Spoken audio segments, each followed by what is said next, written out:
با تیر و کمان کودکیم در کوچه باغ‌های قدیمی، در انبوه درختان باران خورده، سینه گنجشکی را نشانه گرفته بودم که عاشق تو شدم. گنجشک به شانه‌ام نشست و من شکارچی ماهری شدم. از اون پس هرگز به شکار پرنده‌ای نرفتم. هر وقت دلتنگم آواز می‌خوانم. پرنده می‌آید، پرنده می‌نشیند، پرنده را می‌بویم، پرنده را می‌بوسم، پرنده را رها می‌کنم. و چون شکار دیگری می‌شود، کودکم را می‌بینم در انبوه درختان باران خورده، با بوی کاهگل و آواز پرنده به خود می‌پیچد و گریه می‌کند.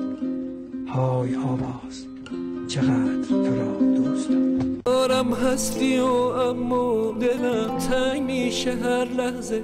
خودت میدونی عادت نیست، فقط دوست داشتن محضه. کنارم هستی و بازم بهونه هامو میگیرم.